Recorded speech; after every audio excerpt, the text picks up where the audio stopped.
My name is Colonel Edward Fitzgerald Conover, and of course I was the commanding officer of the local militia regiment, the Lorne Scots, Peel and Dufferin and Halton Regiment, back in the 60s.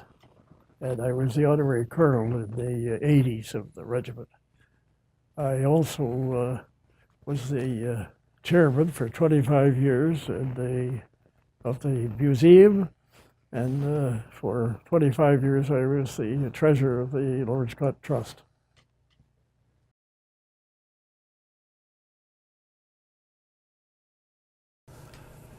Well, I guess the first and most important thing, my brother was killed overseas, and I remember Jim and other people that I grew up with in Brampton, Don Stewart and the bride boy, Tom, or Ted, and many of these guys that I went to high school with and were personal friends of mine that just didn't get back. It also, I think, reminds me of those that lost their lives in the First World War and even back to the War of 1812, for that matter, from this area. But not so much because, of course, I didn't know them. I know their sons and daughters. But I always, I haven't missed a Remembrance Day, I don't think, in many years.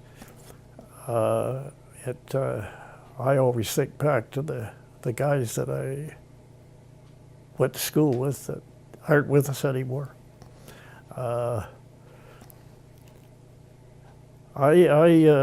I don't know who God is or where God is or where the hereafter is, but I know there is one. And I hope that I'll see many of them someday in my life.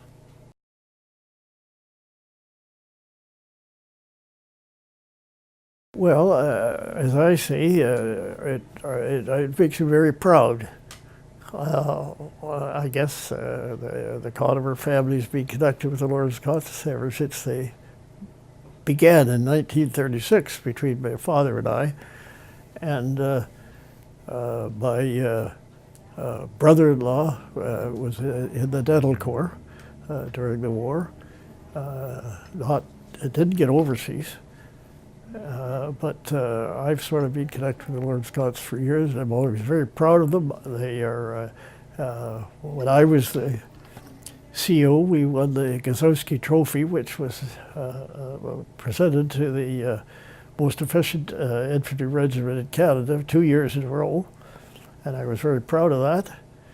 And I don't know, been part of my life, I guess. I still go to all their meetings, and as I said to you, I had been involved in the museum and in the Senate for 50 years.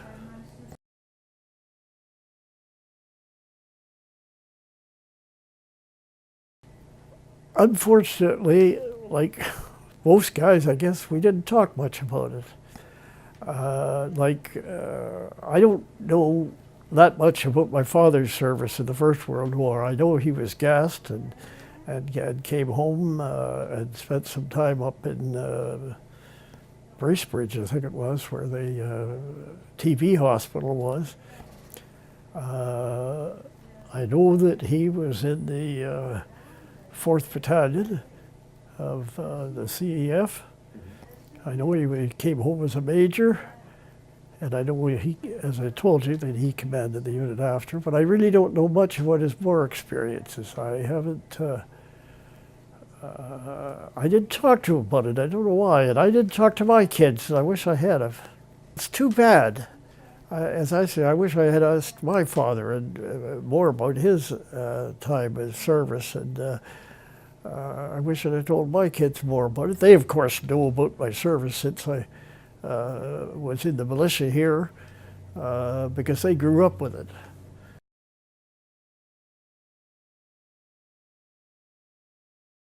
The First Special Service Force is a unit that was half Canadian and half American, And it was formed in the summer of 1942 when Winston Churchill and Roosevelt met in Quebec City. And they decided to have this combined force of Canadian and Americans, and it was half American, half Canadian. It was formed to do a special job. The theory was that they were supposed to drop into Norway. By the way, they were trained paratroopers and ski troops and all that sort of thing. They trained in Helena, Montana. I, by the way, was a cadet at Brockville at the time in the Officers Training Center. I volunteered, but they didn't take me. I'll tell you when I joined later on. But they were formed to drop into Norway and blow up the power plants. And then somebody realized that if they did this, it would be more harm to the Norwegian civilians than it would be to the Germans. So they dropped that idea. And they were all really just used as special assault troops. They were at Kiska. A day too late, of course. The Japs had left Kiska the day before. But they served in North Africa. And their big time was in the Baltic defense just south of Rome, where they were being held. The Jews had pretty strong places, and they had been Canadian Army, the British Army, and the American Army had tried to capture Land Offensive for several months and were unable to do it. And the force stuck around behind the hill that they were on, worked their way up the mountains and came in behind the Germans and took Mount Land Offensive, which opened up they hoped would open up the road to Rome.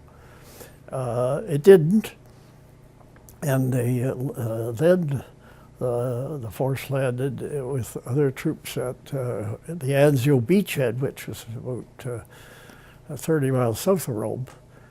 And the 5th American Army were there, and they hoped that by pulling in there that Jerry would pull out. Again, he didn't do what he was supposed to do, and they were there for several months. And the force was holding down a full divisional front. Well, the force was, I should say, it was only 2,000 fighting men and about 1,000 in the support part of the things. There was, as I say, and they were holding down a whole divisional front, and they did that because we did a lot of patrolling all the time. Every night, one of the there were 3 regiments in the force, and every one of them was always every night patrolling back and forth, picking up German prisoners and areas, and that was the way they held a bigger area. I joined the force as a reinforcement officer. I was down in Italy as a reinforcement officer to the Lorne Scots. And I was sitting in the reinforcement depot there, and there was no provision, because as I told you, to begin with, the force had been formed to do a special job. But there was no provision for reinforcements if anything happened to them. And the Americans got their reinforcements through the Rangers, which were trained much like the force had been trained. But there was no reinforcement from the Canadians at all. And then a call came into the reinforcement depot in Avellino. They wanted 5 officers and 100 other ranks for reinforcements. The force was in Anzio at the time. And I volunteered and was taken.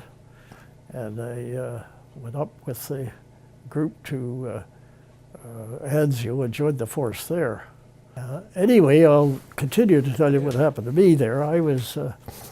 my platoon was, we'd gone into this little place called Santa Maria several nights. It was a German outpost, and picked up prisoners and very successfully. And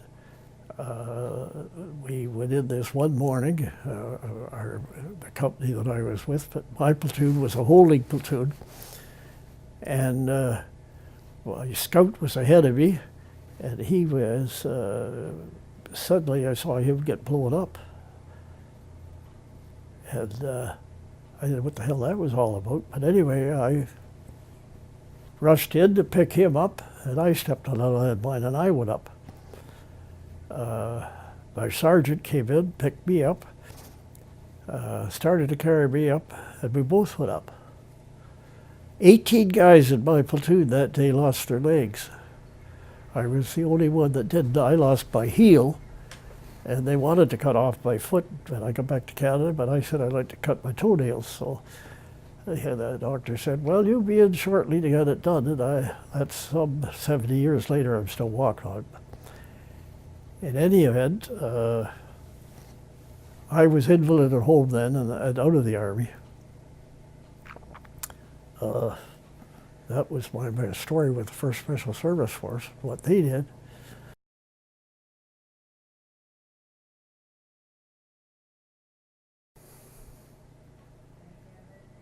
Difficult. I really don't recall anything that was difficult. Some of the training was a little difficult, but that's certainly not what you're talking about. I must admit that except for some of the times in Anzio, I enjoyed my service. I enjoyed my time in England, which most of us did. I don't think that we thought about what was going to happen to us. And I consider myself very lucky too. As I said a few minutes ago, that I did not lose my leg. And everybody says, well, that's terrible that you lost your heel. But I say, I might have been killed the next day. Because 2 days after the incident that I told you about in the minefields, by the way, those minefields, the reason we had the problem was that it was the first time the Germans had used what they called a shoe mine, and it was just made of wood, and it had a pound of TNT in it, and the only metal in it was the striker and the spring, and of course the mine detectors wouldn't pick it up. After that, they found out what it was, and you could probe with a bayonet if you thought they was suspected. So we didn't have any idea what the hell was going on. And I think that's the thing about not knowing what was going on. I was a lieutenant. I had a platoon of 32 other ranks who I was responsible for. And I had some idea what was going on. But most of the time you just knew what you were doing and maybe what your company was doing.